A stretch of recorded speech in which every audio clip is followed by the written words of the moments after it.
नमस्कार दोस्तों, स्वागत है आपका मेरे YouTube चैनल पर। आज हम बात करेंगे इन्वेस्टमेंट के दो इम्पोर्टेंट एस्पेक्ट्स के बारे में, कंसंट्रेशन एंड डाइवर्सिफिकेशन। इन दोनों में से क्या बेहतर है ये देखेंगे। तो आइए समझते हैं।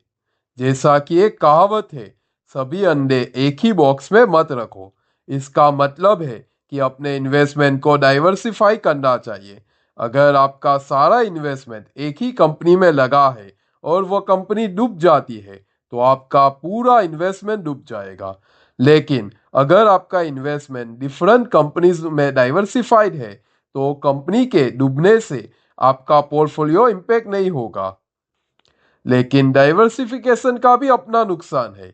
अगर आपका इन्वेस्टमेंट ओवर डाइवर्सिफाइड है तो आपको हर कंपनी के बारे में डिटेल स्टडी करने में टाइम और एफर्ट्स लग सकती है। इसके अलावा आपका रिटर्न भी कम हो सकता है क्योंकि आपने अपने इन्वेस्टमेंट को कई कंपनी में डाइवर्सिफाइड कर लिया है। कंसंट्रेशन का मतलब है कि आप अपने इन्वेस्टमेंट को कुछ सिलेक्टेड कंपनीज में लगाते हैं। इस तरह आप इन कंपनीज के बारे में डिटेल में स्टडी कर सकते हैं। अगर ये कंपनी अच्छा परफॉर्म करती है तो आपका रिटर्न भी अच्छा होगा। लेकिन अगर ये कंपनी खराब परफॉर्म करती है तो आपका पूरा पोर्टफोलियो इम्पैक्ट हो सकता है।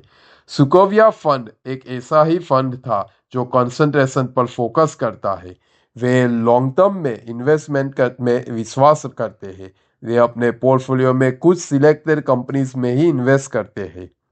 सिकोया के एनालिस्ट एक कंपनी के बारे में डीप में स्टडी करते हैं और उसके लिए उनको शायद 10 साल का भी समय लग सकता है। वे कंपनी की एनुअल मीटिंग्स में जाते हैं, एम्प्लॉय मैनेजमेंट से बात करते हैं।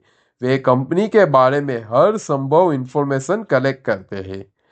वॉरेन बफेट ने 1983 में अपनी पार्टनरशिप को बंद कर दिया था और बिल रुअन ने सिकोया फंड को एस्टैब्लिश किया। डॉट कॉम बबल के टाइम पर सिकोया फंड का परफॉर्मेंस S&P 500 और नेस्डैक से काफ़ी बेहतर रहा। ईयर 2010 में सिकोया फंड ने वैलेंट फार्मास्यूटिकल में इन्वेस्ट करना शुरू किया और जल्दी उसके पोर्टफोलियो में दूसरा सबसे बड़ा इन्वेस्टमेंट बन गया।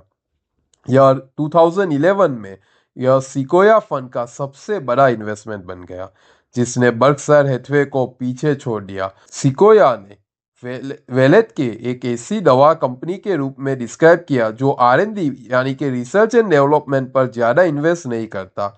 वेलेंट का बिजनेस मॉडल नई दवाओं के निर्माण पर नहीं बल्कि एग्जिस्टिंग दवाई को खरीदकर उनकी कीमत बढ़ाने पर बेस्ड थी। बफेट ने पियर्सन जो वेलेट का मैनेजर थे उनके बारे में कहा, अगर आप एक मैनेजर की तलाश कर रहे हो तो आपको ऐसे व्यक्ति चाहिए जो इंटेलिजेंट हो, एनर्जेटिक हो और एथिकल हो। लेकिन अगर उनके पास आखिरी वाला नहीं है यानी कि वो एथिकल नहीं है तो आप नहीं चाहते कि उसके पास पहले दो हो यानी कि इंटेलिजेंट एंड एनर्जेटिक। साल 2015 में कई लोग ने वेलेंट के बिजनेस को अनएथिकल माना और इसके बाद यह कंपनी फ्रॉड के आरोप में भी फंस गई। सिकोया फंड जो एक फेमस इन्वेस्टमेंट फंड है उसने वेलेंट में भारी इन्वेस्टमेंट किया था। जब वेलेंट के शेयर 50% गिर गए तो सिकोया ने भी शेयर खरीदे, एवरेज डाउन किया और वेलेंट का सबसे बड़ा शेयर होल्डर बन गया। लेकिन अनफॉर्चुनेटली वेलेंट के शेयर में 90% का डाउनफॉल आया और सिकोया को अपने सारे इन्वेस्टमेंट को बेचने पड़े। सिकोया फंड की नेटवर्थ लगभग $9 मिलियन से कम होकर $5 मिलियन रह गई। एक ही शेयर ने उनकी नेटवर्थ में हाईएस्ट फॉल का कारण बन गया। इससे एक इम्पोर्टेंट लेसन सीखने को मिलता है। इन्वेस्टमेंट करने से पहले हमें हमारी सभी एजम्पशंस इस इन्वेस्टमेंट के लिए क्या थी वो लिख लेना चाहिए ताकि हमारे एजम्पशंस जब गलत साबित हो तब हम एग्जिट कर सके। यह हमें उस स्टॉक के लिए इमोशनल अटैचमेंट से भी बचाने में मदद करता है।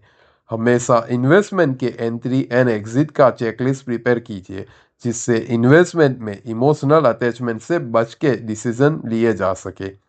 याद रखें, कंसंट्रेशन तब तक अच्छा है जब तक हम प्री डिफाइंड प्रोसेस और अपने रूल्स में रहते हैं। जब हम इनमें से किसी एक को फॉलो नहीं करते हैं तो हमें कंसंट्रेशन के लिए मेजर लॉस लेना पड़ सकता है। डाइवर्सिफिकेशन स्लो है, कंसंट्रेशन एक्साइटमेंट वाला है। लेकिन अगर आपको एडवेंचर एंड एक्साइटमेंट चाहिए तो शेयर बाजार उसके लिए एक बहुत ही कॉस्टलियर पेश हो सकती है। इसलिए याद रखें, इन्वेस्टमेंट में केयरफुल रहे और एजम्पशंस को लिखे, इमोशंस को कंट्रोल करें और डाइवर्सिफिकेशन का भी इंपॉर्टेंस समझे। Thank you.